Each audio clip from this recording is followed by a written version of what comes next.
우리 옆 사람과 이렇게 인사 한번 하겠습니다. 하나님 앞에 항복합시다. 여러분 숨을 크게 이렇게 들으셨다가 내뿜어 보세요. 시작. 이렇게 한번 숨을 쏙 들었다가 내뱉으면 여러분들 500ml를 여러분 마신 겁니다. 그러니까 우유팩 있잖아요. 우유팩에 500ml짜리 있죠. 한번 여러분들이 숨을 들으셨다가 이렇게 하면 500ml의 지금 산소를 마신 거거든요. 한 4초 내지 5초 한 번씩 이렇게 우리가 숨을 이렇게 들이쉽니다. 하루 여러분들이 공기를 어느 정도 먹냐면 13kg, 13kg을 먹습니다. 1년이면 800만 번의 숨을 쉬는데 그 1년의 양이 뭐냐면 2억 리터 정도 됩니다. 무게로 하면은 25만 kg. 엄청나게 먹죠. 예, 여러분 공기를 이렇게 많이 먹습니다. 우리가 한 숨을 쉬는 한 곳에서 한 예배의 공동체로 우리가 살아갑니다. 여러분의 모든 삶이 하나님 앞에 보실 때에 의의 무기로 쓰임받기를 간절히 원합니다. 하나님은 오늘 본문을 통해서 네가 의의 무기냐 불의의 무기냐 이렇게 얘기하십니다. 하나님의 복된 성도들은 예배를 통해서 내가 항복할 때에 하나님 앞에 의의 무기로 쓰임받게 되는 줄로 믿습니다. 이 숨은 우리가 어째요? 이 지구 공간에 살면서 함께 나누는 것입니다. 여러분 지금 숨을 계속 쉼에 있어서 지금 뭘 나눕니까? 공기를 지금 나누고 있다 그 말입니다.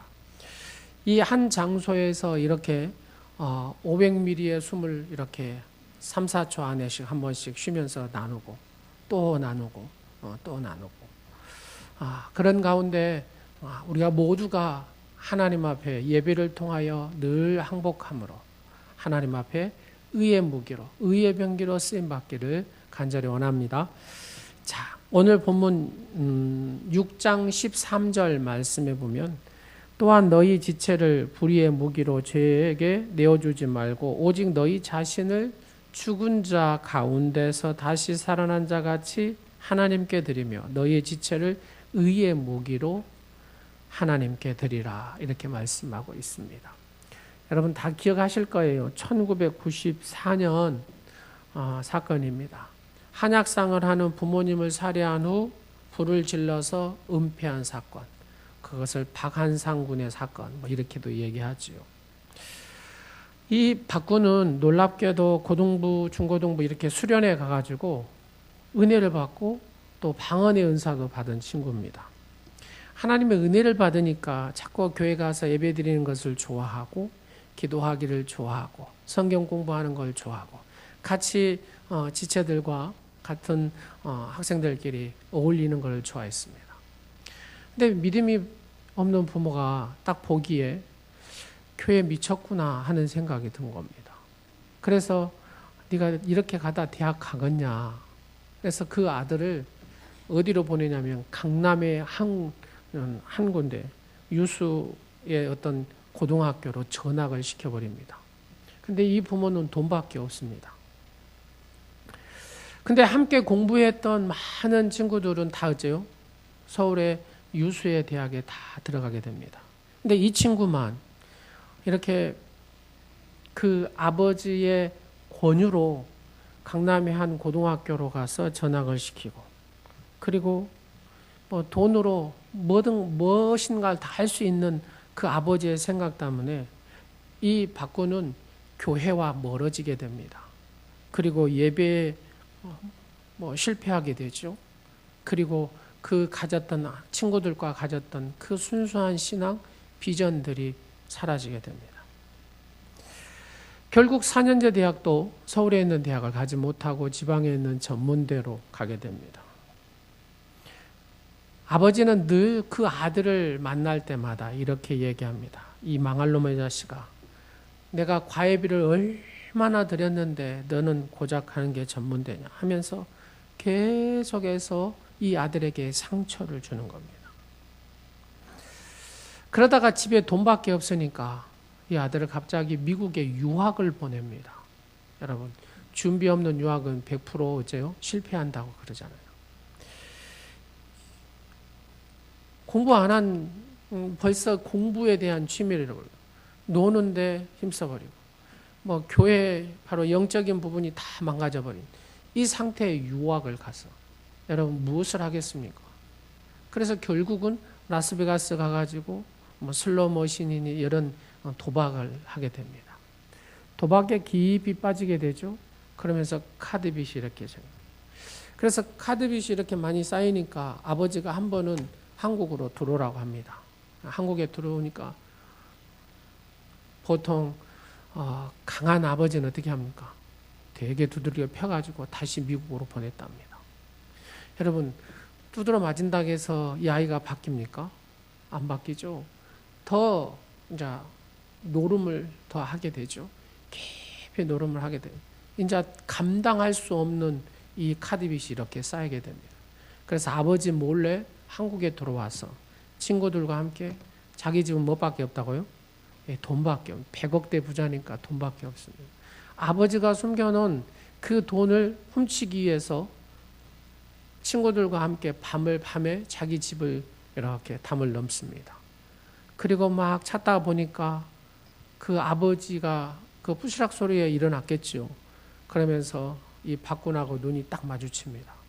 마주치는 순간에 얼떨결에 아버지를 칼로 찔러서 죽입니다. 칼로 찔러서 죽이니까 엄마도 모르겠죠. 옆에서 막 했겠죠. 일어나다가 도둑놈이나 어쩌다 강도다 막 그랬겠죠. 근데 그 엄마도 찔러서 죽입니다. 그리고 부모를 죽이고 난 다음에 이 사건을 은폐하기 위해서 불을 질러버리죠. 사랑하는 여러분, 자녀가 예배에 섰을 때, 하나님 앞에 섰을 때 그 하나님의 은혜 안에 복을 누리게 되는 것입니다.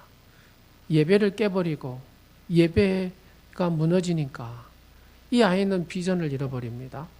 예배가 무너져 버립니다. 결국은 사탄의 역사 속에 들어가게 되더라는 얘기입니다. 지금 이 박군은 사형언도를 받고 지금 숭암 생활을 하고 있습니다. 근데 여기를 담당했던 그 전사님이 그런 얘기를 합니다. 박군은 굉장히 성품이 좋았답니다. 그리고 아이들하고도 잘 어울렸답니다. 근데 그 부모의 욕심 때문에 예배가 무너지게 되고 신앙에서 멀어지게 되고 결국은 어째요?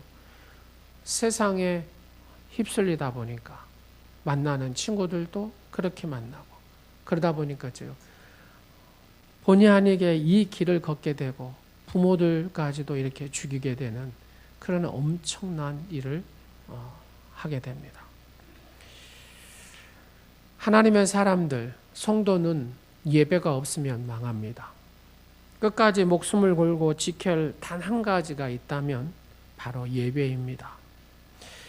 예배를 방해하는 것은 여러분의 인생에 있어서 예배를 방해하는 것은 그 어떤 명분, 합리적인 타당성을 가졌다 하더라도 그것은 사탄의 계략이라는 사실을 여러분들이 인식해야 됩니다.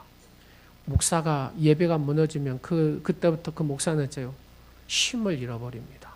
영성을 다 잃어버립니다. 그러면 어떻게 되겠습니까? 결국 무너지게 되는 것이죠. 마찬가지입니다. 여러분도 하나님과 여러분과 관계 속에서 이 예배를 통해서 늘 하나님 앞에 항복하고 하나님의 은혜를 계속해서 공급받지 않으면 여러분의 무너짐은 순식간이 된다라는 얘기입니다. 여러분, 예배의 중심은 그래서 하나님 앞에서의 항복입니다. 여러분, 항복이라는 소리는 어째요? 다 듣기 싫죠? 여러분, 항복이라는 소리 듣기 좋습니까? 다 싫어합니다. 저도 싫어합니다. 항복이란 패배를 의미하는 거죠. 그 누구도 패배자가 되고 싶지는 않습니다. 크리스찬인 저도, 크리스찬인 여러분도 또한 항복하다라는 것보다는 어째요?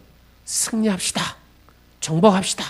뭐 이렇게 해야 막 힘이 나고 뭔가를 한 것 같습니다. 예배의 중심은 바로 하나님께 항복하는 것입니다. 나 자신을 그 하나님 앞에 내어드리는 것이 바로 예배입니다.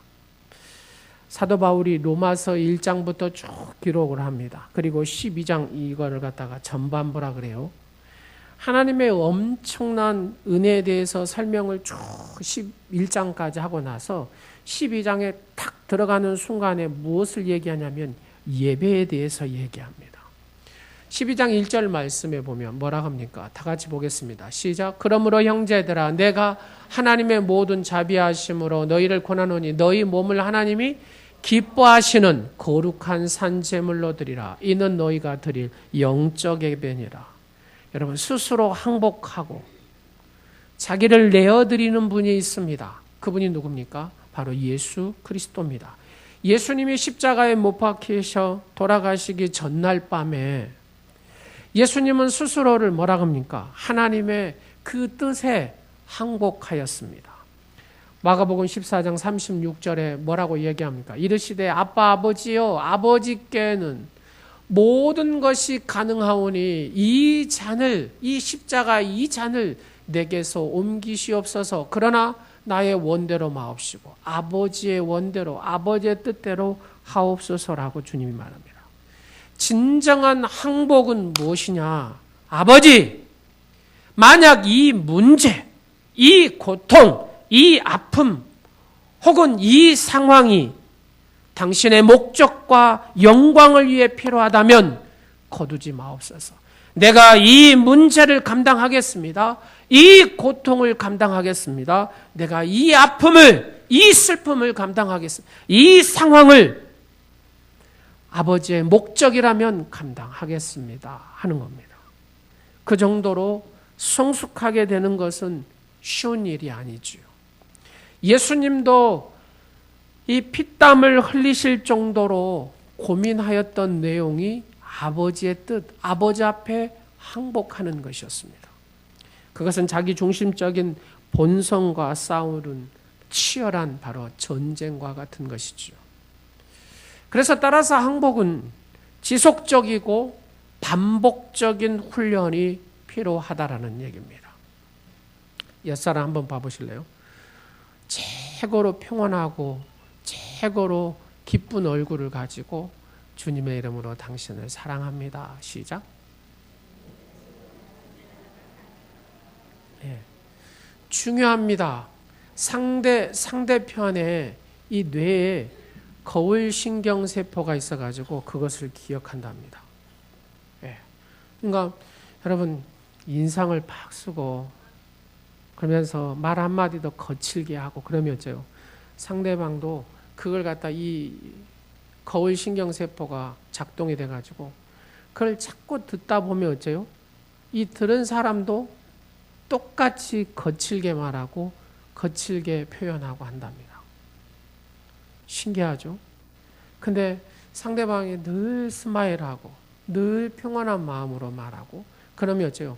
똑같이 이 뇌 거울 신경세포가 작동하면서 자기도 어째요? 그렇게 부드럽게 얘기하고 선하게 얘기하고 선한 모습을 갖는다는 거. 중요합니다. 이게 반복하면 반복할수록. 자, 여러분 그러잖아요. 부부가 어째요? 닮는다 그러잖아요. 왜 닮아요? 남편이 부정적으로 늘 얘기해요. 남편이 늘 비방해요. 늘 남편의 말만 하면 원망해요. 그러면서 인상 쓰면서 남편이 얘기해요. 그러면 아내도 어째요? 아내의 이 거울 신경세포가 작동을 해가지고 자기는 의식을 못해요. 근데 뒤로 보니까 남편처럼 늘 비방하는 거예요. 자기 입술에서. 늘 원망하는 겁니다. 늘 불평하는 거예요. 그러면서 인상도 자기 남편하고 똑같이 써요. 신기하죠, 이게 거울 신경세포가 있어서 그런다. 근데 남편이 이렇게 얘기해요. 여보 사랑해. 여보 사랑해. 이런 거예요. 그러니까 자기도 모르는 사이에 이렇게 사랑해. 이렇게 하는 거예요. 여러분, 이 눈에서 이렇게 떨리는 거 있잖아요. 남편이 떨면 아내도 떤대요. 왜요? 이 거울 신경세포가 똑같이 작동을 하는데 여러분 거울이 이렇게 자기를 보는 거잖아요. 우리에게는 이 거울신경세포가 있어서 반복하면 자기도 모르는 사이에 닮아요. 제가 요즘에 들은 얘기가 뭔 얘기를 들었냐면, 저는 정말 의식을 못해요. 그렇게 하는가. 가끔 이렇게 목사님들을 만나면 그래요. 목사님은 저기 박금원 목사님 그 말하는 표정하고 많이 닮았다고 그런 표현을 써요. 그러니까 제가 깜짝 놀래지요. 왜요? 5년 동안 봤잖아요, 제가. 5년 동안 봐놔서 나도 모르는 사이에 그 얼굴 표정이 그렇게 쓴다는 겁니다. 놀랍지 않아요? 그래서 제가 찾아봤다니까요. 이게 왜 이런 현상이 일어나지? 그러니까 우리의 뇌에는 거울신경세포라는 게 있더라고요. 그래서 반복해서 이렇게 보게 되면 그렇게 되는 겁니다. 자, 부모가 반복해서 쭉 하면은 누가요? 우리의 자녀들이 늘 엄마의 그런 모습, 이년아! 그러면 이제 뒤로 분명히 어째요? 이 딸도 이년아! 하고 자기 딸한테 건다 그 말입니다. 왜요? 딱 뇌에 여기에 거울신경세포가 작동을 해서 입력을 해버리면 자기는 나는 전혀, 근데 그 무의식 가운데 그렇게 똑같이 나오는 거예요. 하나님 앞에 항상 항복해야 됩니다. 지속적으로 반복해야 됩니다. 여러분, 다메섹에서 가는 길에 그 사도 바울이 빛의 영광을 보면서 확 회심하잖아요. 그러면 그때 이 다메섹에서 한 번만 꽉 만나가지고 사도 바울이 그 정말로 주를 위해서 살았을까요? 아니에요. 바울이 뭐예요? 나는 날마다 죽는다고 합니다. 날마다 나는 죽는다. 그러니까 늘 사도 바울은 하나님 앞에서 뭐 했다는 소리인가? 항복했다 그 말입니다. 그래서 하나님께서 누구를요? 이 바울을 쓰셨다는 얘기입니다. 따라서 이 항복은 시간의 개념과 연속의 개념, 이게 시간의 개념, 연속 반복을 하는 개념이었죠. 연결되어 있다고 말입니다. 즉 항복에 하나님 앞에서 항복의 삶은 매 순간 이루어져야 되고 매일 습관화돼야 된다 그 말입니다. 그래서 기도도 어째요? 습관한 사람이 기도를 합니다. 그러잖아요. 하나님 앞에 습관함으로 늘 감사하는 사람이 감사를 합니다. 예수님은 이렇게 말씀하십니다. 누가복음 9장 23절 말씀에 뭐라고 합니까?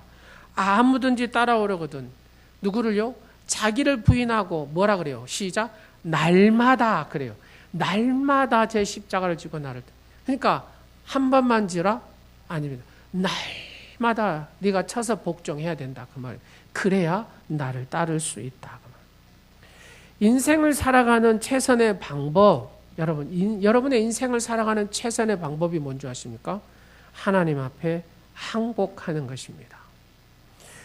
노벨상을 수상한 호주의 동물학자 로렌츠 박사가 있습니다. 이 사람은 어떻게 동물들이 항복을 하는가, 동물들의 항복에 대한 그 연구만 한 사람이에요. 여러 가지가 있지만 그냥 두 가지만 제가 말씀드리겠습니다. 여러분, 원숭이는 어떻게 항복하는지 아세요? 궁덩이를 이렇게 바짝 든답니다. 그리고 앞으로 바짝 엎진답니다. 여러분, 궁덩이를 쭉 들고 바짝 엎지면 그렇게 죽일 것 같이 이렇게 달라들었던 원숭이가 져요. 그 모습을 딱 보고 손을 쫙 내린답니다. 너는 항복했구나. 그래서 안 건든대요. 근데 동물들은 항복 안 하면 어쩝니까? 목덜미를 물어서 죽여버리잖아요. 두 번째로 개. 여러분들 개 키워서 잘 아시죠? 개는 어떻게 합니까? 꼬리를 살랑살랑 흔들면서 목을 이렇게 하잖아요. 왜요? 목을 이렇게 긁어주라고.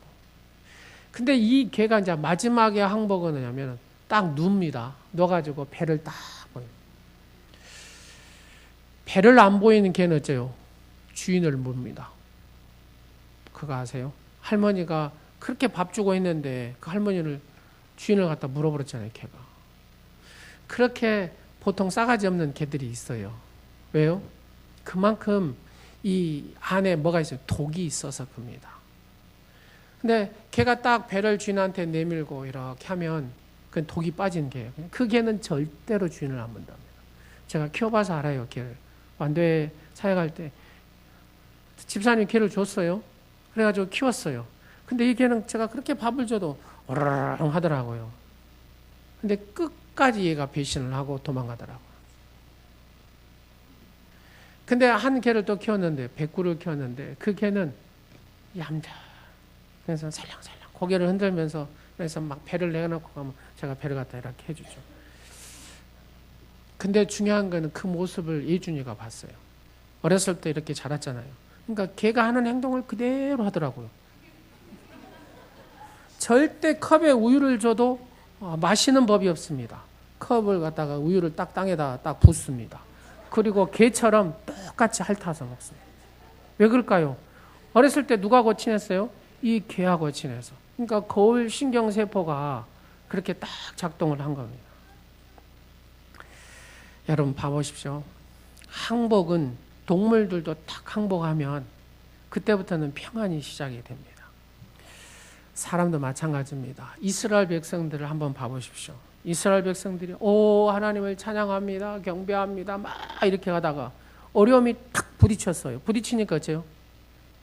에이, 예굽으로 돌아가자. 그러면서 막 예부로 돌아가자고 악을 쓰고 난리를 치잖아요. 무엇이 그들을 그렇게 변하게 만들었을까요? 하나님을 이렇게 찬양했던 사람이 갑자기 하나님을 원망하고 막 모세를 원망하면서 예굽으로 돌아가자 막 이렇게 바뀌어져 버렸을까요? 그들에게 하나님께 구하는 것이 그들에게 그쳤다고 합니다. 그러니까 하나님을 의지하는 마음이 그쳤다 그 말입니다. 그 마음이 무뎌졌다 그 말입니다. 무슨 일이 일어났으면 그러잖아요. 무슨 일이 일어났으면 그 일이 어떤 상황 속에서 일어났는가 이것을 이해해야 되잖아요. 근데 그들은 이해하기 전에 주님 앞에 등을 돌렸다 그 말입니다. 주님께 새로운 항복이 없이 그냥 하루를 지내니까 그 다음 날도 주님께 항복이 없어요. 그러니까 또 그렇게 살아갑니다. 또 주님께 항복이 없어요. 거칠게 살아갑니다. 불순종으로 살아갑니다. 결국 그들은 광야에서 죽고 맙니다. 사랑하는 여러분 하나님 앞에 얼마나 여러분은 매 순간순간마다 항복하고 사십니까? 주님께 새로운 항복이 없이 또 다른 하루가 지나가게 하면 안 된다는 얘기입니다. 누구는요? 하나님을 모시고 사는 성도는요. 왜 이럴까 외치지만 내가 하나님 앞에 항복을 안 해서 이것이 반복이 된다는 겁니다. 반복이 돼서 끝나면 좋은데 이게 더 커지기 시작합니다. 내가 컨트롤할 수 없는 이 박한상군처럼 바뀌어버린다는 얘기입니다. 사랑하는 여러분, 우리의 겉사람은 후패하나 우리의 속은 날로 새로워져야 됩니다. 항복은 계속돼야 되고 주님께 바로 자신을 늘 비우는 그 항복이 중단돼서는 안 된다는 겁니다.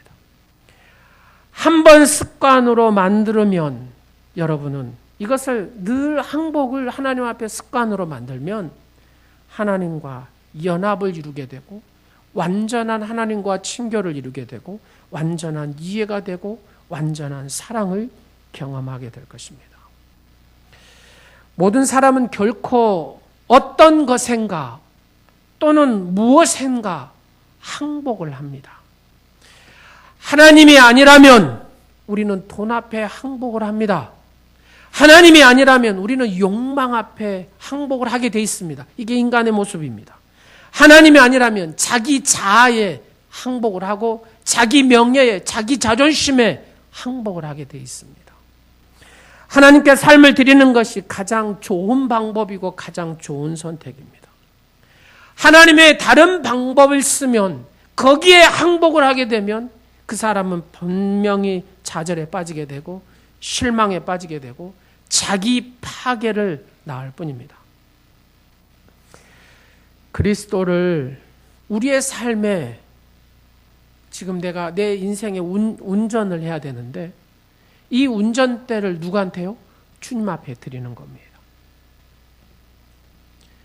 여러분, 이 운전대를 내가 잡고 있으면 두렵습니다. 운전대를 내가 잡고 있으면 불안합니다. 제가 오늘 밥 먹다가 들은 얘기인데요. 목욕하다가 죽기도 하대요. 저는 처음 들었어요. 여기 앞에 목욕탕에서 목욕을 하다가 이렇게 물 맞다가 그냥 붕 떠서 그냥 죽었어요. 심장마비로 죽은 거죠. 여러분, 이분이 죽으러 목욕탕에 갔겠습니까? 아니잖아요. 더 건강하게 살아보려고 갔는데 주님이 오라 하니까 가야 된다 그 말입니다. 우리는 살았다 할 것이 없습니다. 어제 장로님하고 어떤 한 분을 만나 막 전화가 갑자기 와서 목사님 이분도 죽고 이분도 죽고 이분도 죽고 이분도 죽고 이분도 죽고 죽었다는 얘기만 계속 하는 거예요. 제가 이제 물어봤죠. 이분 계세요? 아니요, 돌아가셨습니다. 이분 계세요? 돌아가셨습니다. 이분 다 10년 만에 저쪽 교회 장로님 전화가 왔어요. 그래서 위로도 할 겸 해서 한번. 이 사람도 죽고 죽은 사람 숫자가 너무 많은 거예요. 근데 나이는 지금 50대, 60대거든요. 사랑하는 여러분, 지금 내가 살아있다라고 장담할 수 없다 그 말입니다. 하나님 앞에 항복하고 겸손해야 됩니다. 그리고 내 인생의 운전대를 하나님 앞에 맡기십시오. 자, 그 다음부터는 어쩝니까? 한번 하겠습니다. 두려워하지 마십시오. 주님의 손 안에서 불가능한 것은 없습니다. 그렇습니다. 주님의 손 안에는 불가능한 것이 없습니다. 절대 긍정, 절대 희망, 그것은 예수 그리스도 안에서만 있습니다. 빌립보서 4장 13절 내게 능력 주시는 자 안에서 내가 모든 것을 할 수 있느니라. 그러면 우리가 하나님 앞에 이 항복할 때 축복이 무엇이냐? 성경은 우리가 하나님 앞에 우리의 삶을 온전히 드리고 항복할 때 누리는 축복에 대해서 쭉 설명을 합니다. 근데 여기에서 세 가지만 뽑습니다. 하나는 뭐냐면 평안을 경험하게 되고, 두 번째는 하나님의 능력을 경험하게 되고, 세 번째는 하나님 앞에 존귀하게 쓰임을 받는다는 얘기입니다. 여러분 평안하십니까? 네 사람 나오신 것 같아요. 여러분 평안하십니까? 요한복음 14장 27절에 평안에 대한 얘기가 나옵니다. 요한복음 16장 33절에 평안하라고 합니다. 요한복음 20장 19절에 너에게 평강이 있을 자라고 얘기합니다. 누가요? 예수님을 만나면 예수님 안에서는 평안과 평강이 있습니다. 마가복음 4장에 보면 예수님과 배를 타고 갈릴리 호수로 갑니다. 풍랑이 막 이랬어요. 갑자기 큰 바람이 부니까 막 제자들이 깜짝 놀라요. 배가 물로 가라앉을 것 같습니다. 큰일 났습니다. 근데 예수님은 배 위에 고물에 이렇게 지대고 잠만 콜콜 주무시고 계십니다. 제자들은 큰일 났습니다. 이 예수님을 깨워야 되는 겁니다. 선생님, 우리 죽게 됐습니다. 빨리 일어나세요. 왜 우리를 돌보지 않습니까? 하면 막 재촉을 합니다. 예수님이 조용히 일어나십니다. 그리고 파도를 이렇게 보십니다. 그러면서 뭐래? 잠잠해라. 잠잠해라. 바다야 잠잠해라. 그러니까 그렇게 이루었던 이 풍랑이 잠잠 고요해졌습니다. 그때 예수님께서 제자들에게 하시는 말씀이 뭡니까? 어찌하여 이렇게 무서워하느냐? 어찌 믿음이 없느냐? 어찌 너희가 나를 믿지 못하느냐? 그 말입니다. 아무리 강풍이 불고 파도가 넘실대어도 주님과 함께 하면, 주님이 함께 하시면 바로 그것은 참된 평안의 길이고 평강의 길인 줄로 믿습니다. 우리가 하나님께 우리의 삶을 드릴 때에, 그죠? 내가 하나님 앞에 항복할 때에, 나를 하나님 앞에 드릴 때에 그 하나님이 나와 함께 하심으로 우리는 이 평안과 평강의 복을 누리게 되는 줄로 믿습니다. 두 번째로 우리는 하나님의 능력을 경험하게 됩니다. 집요한 유혹이 있습니다. 이렇게 살아라고 합니다. 어려운 문제가 있습니다. 이걸 내가 해결할 방법이 없습니다. 그 문제를 하나님 앞에 맡길 때 그분의 능력으로 모두 해결받을 수가 있습니다. 여호수아는 그 인생에서 가장 큰 전쟁을 앞두고 여호수아 5장에 보면은 하나님의 군대 장군과 대면합니다. 그때 이 군대 장군이 여호수아에게 이렇게 얘기합니다. 내 발에서 신을 벗으라. 신을 벗는다는 것은 내가 당신의 종이 되겠습니다 하는 의미입니다. 항복한다는 얘기죠. 그 항복이 엄청난 견고한 이 여리고성, 요수아가 신을 벗고 하나님 앞에 항복했더니 이 견고한 여리고성이 무너졌다 그 말입니다. 굉장히 성경은 역설적이죠. 내가 하나님 앞에 항복하니까 그 견고한 절대로 무너지지 않을 것 같은 여리고성이 무너지더라는 얘기입니다. 이 문제가 해결되지 않을 것 같고 이 질병이 해결되지 않을 것 같은데 내가 하나님 앞에 항복하니까 이 문제가 해결이 되고 이 질병이 해결이 되고 내 몸에서 절대로 이 질병이 떠나가지 않을 것 같은데 내가 하나님 앞에 내가 항복하니까 그 질병의 문제가 해결이 되고 내 가정의 문제가 해결되고 내 자녀의 문제가 해결이 되고 내 인생의 문제가 해결이 되더라는 얘기입니다. 우리가 하나님 앞에 항복하면 여러분의 그 견고한 여리고 성들이 무너지게 되는 줄로 믿습니다. 이 하나님의 능력을 경험하게 되는 줄로 믿습니다. 구세군 창시자 윌리엄 부스가 이런 얘기를 합니다. 자, 옆 사람 한번 보세요. 당신은 위대한 사람입니다. 당신은 능력의 사람입니다. 자, 우리가 이렇게 얘기를 했다 그 말입니다. 위대한 사람이고 능력의 사람이라고 했습니다. 그럼 어떤 사람이 위대한 사람이고 능력의 사람이 될 수 있을까요? 하나님 앞에 나를 항복한 사람. 윌리엄 부스는 그렇게 얘기해요. 하나님 앞에 당신의 삶을 드리는 사람, 그 사람이 바로 위대한 사람이고 하나님의 능력의 사람이라고 얘기합니다. 여러분, 하나님의 위대한 사람, 능력의 사람이 되고 싶습니까? 하나님 앞에 항복하시기를 바랍니다. 세 번째로는 하나님의 쓰임받음을 경험하게 되는 겁니다. 하나님은 하나님께 드린 삶을 그 사람을 사용하는 줄로 믿습니다. 여러분, 마리아를 어떻게 사용합니까? 마리아가 인물이 잘났습니까? 돈이 많습니까? 가문이 좋았습니까? 아름다웠습니까? 아닙니다. 마리아가 예수님의 어머니로 쓰임받은 이유는 마리아가 하나님께 완전한 삶을 맡긴 사람이었기 때문에 하나님께서는 그 비천한 이 마리아를 하나님이 거하는 그 배를 빌리신 겁니다. 천사가 도저히 있을 법하지 않는 하나님의 그 계획을 마리아한테 쫙 얘기를 하니까 네 몸에 성령이 인태해가지고 나와서 그 아들 예수가 되냐 이런 얘기를 하니까 어떤 사람은 에이, 말도 안 되는 소리 합니까? 그렇게 얘기할 수 있어요. 마리아는 어떻게 대답합니까? 마리아가 이르되 주의 여정이오니 말씀대로 하나님 말씀하신 대로 내게 이루어지이다. 내게 이루어지이다 라고 자기를 하나님 앞에 항복합니다. 여러분, 대학생 선교회 CCC라고 있습니다. CCC. 제 딸도 CCC에 이렇게 하고 있는데 20세기의 가장 위대한 이 CCC를 만든 사람이 빌 브라이트라는 사람입니다.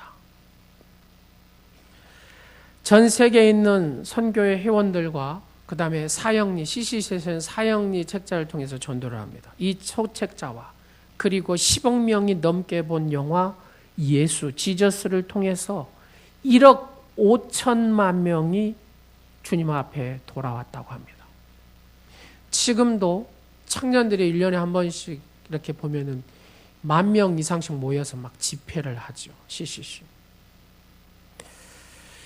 바로 이 브라이트한테 젊었을 때 닉 워렌 세들백 교회 목사님이 이 빌 브라이트 목사님한테 이렇게 질문을 던졌답니다. 목사님 어떻게 하나님 앞에 잘 보여가지고 이렇게 하나님 앞에 엄청나게 쓰임받고 엄청난 축복을 받을 수 있었습니까? 그 비결 한번 가르쳐 주세요. 닉 워렌 목사님 이런 질문했대요. 젊었을 때. 그러니까 빌 브라이트 목사님이 이렇게 말씀을 하시더랍니다. 젊었을 때 나는 하나님과 계약을 했습니다. 그리고 내가 밑에다 서명을 했는데 뭐라고 썼냐면 다 같이 한번 했습니다. 바로 이 날부터 나는 예수 그리스도의 종이다. 바로 이 날부터 나는 예수 그리스도의 종이다. 종은 뭡니까? 주인이 시키는 대로 하는 것이 종인 줄로 믿습니다. 주님, 나는 예수 그리스도의 종입니다. 주인께서 말씀하신 대로 나는 종이기 때문에 그렇게 살겠습니다. 예수님의 종으로 그렇게 시키는 대로 늘 항복하고 살았더니 하나님께서 이렇게 나를 쓰시고 이렇게 축복하였다라고 이 얘기를 하더라는 얘기입니다. 당신은 그런 계약서에 서명을 했습니까? 아니면 아직도 여러분의 삶을 통해 하나님이 뭔가를 하시려고 할 때 지금도 하나님이 아니지요, 그것이 아닙니다 하고 논쟁하고 싸우고 계십니까? 이제부터는 여러분 하나님 앞에 항복하십시오. 여러분의 삶을 내어드리십시오. 바로 그곳에 하나님의 은혜가 임하게 되고 하나님의 사랑이 임하게 되고 하나님의 지혜의 놀라운 축복이 임하게 될 줄로 믿습니다.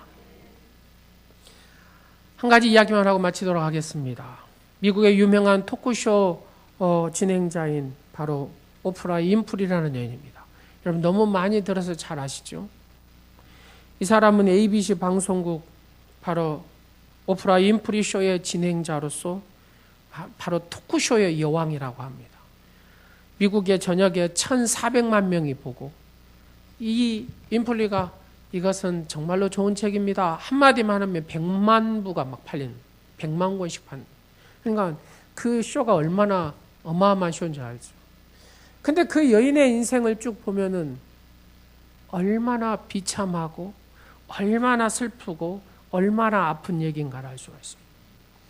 18세 미혼모를 통해서 태어나죠. 그리고 그 미혼모의 어머니죠. 할머니 밑에서 뒤지게 두들고 맞으면서 마구간에서 지푸라기 밑에서 이렇게 기도했다고 합니다. 하나님, 나를 백인 되게 해주세요. 백인은 때도 아는데 왜 흑인 내 할머니는 나를 이렇게 때립니까? 얼마나 두들겨 맞고 아팠으면 백인 되게 해달라고 하나님 앞에 기도를 했겠습니까? 그는 9살 때 성폭행을 당합니다. 그 후에 여러 사람들에게 성폭행을 당하죠. 14살 때 임신을 하여서 미숙아를 낳다가 아이가 죽었습니다. 얼마나 수치심, 얼마나 불안감, 얼마나 두려움이 그 여인을 사로잡았겠습니까? 근데 이 윈프리가 처음 이 진행을 맡게 됐답니다. 이 프로를. 뭐 흑인이고 뭐 그 인지도도 뭐 그런데 뭐 얼마나 히트 치겠냐 이런 식으로 생각했겠죠. 근데 이 윈프리 쇼가 이 꽉 터져서 최고의 쇼가 된 핵심적인 이유가 여기에 있습니다. 나와서 서로 자기의 아픔의 얘기를 하고 다 하잖아요. 시작하는 그 첫날 성폭행 당한 사람이 와서 자기의 고통을 쭉 얘기를 하더랍니다. 윈플리가 울면서 그 여인에게 다가가서 하는 말이 I know your pain. I know your pain. 나는 당신의 고통을 안다라고. 눈물을 흘리면서 그렇게 얘기를 하니까 여러분 이렇게 청중들이 다 그 있잖아요. I know your pain. 그래. 나도 그런 일이 있었다고. 나도 그런 일이 있었다고. 그 스튜디오는 한없는 공감의 사슬이 묶이기 시작하답니다. 하면서 나도 그런 아픔이 있었다고. 그러면서 TV 시청을 딱 하는데 미국의 국민들이 그걸 보면서 그 아픈 상처, 그 공감하는 윈플리의 그 모습을 보면서 감동을 받게 됩니다. 그래서 윈플리 쇼가 이 엄청난 이 대박이 터진 거죠. 그는 그 책자에서 이런 고백을 합니다. 지금까지 저는 기도를 할 때마다 항상 무릎을 꿇었습니다. 그 이유는 내가 무릎을 꿇고 하면은 하나님께서 내 기도를 어째요? 빨리 받으실 것 같아서 그렇습니다. 라고 얘기합니다. 무릎 꿇고 기도하는 게 쉽지 않죠? 그러나 무릎 꿇고 하는 것은 빨리 하나님이 내 기도를 받을 것 같은 그런 느낌 때문에 한다는 거예요. 매일 기도를 했답니다. 항상 밤에 무릎을 꿇고 기도했습니다. 이제껏 살면서 하루도 기도를 빼먹는 일이 없었다라고 그는 고백합니다. 똑같은 내용으로 고백을 합니다. 그 내용은 제 삶을 하나님의 도구로 써 주옵소서. 제 삶을 하나님의 도구로 써 주옵소서. 예배란 무엇입니까? 예배란 무엇입니까? 자기의 삶을 하나님 앞에 드리는 것입니다. 항복하는 것입니다. 바로 예배의 중심은 항복입니다. 여러분, 이 예배 가운데 늘 하나님 앞에 항복하셔서 하나님의 도구로 하나님의 놀라운 그 역사 속에 쓰임받는 믿음의 주인공들이 되시기를 간절히 축원합니다. 기도하겠습니다.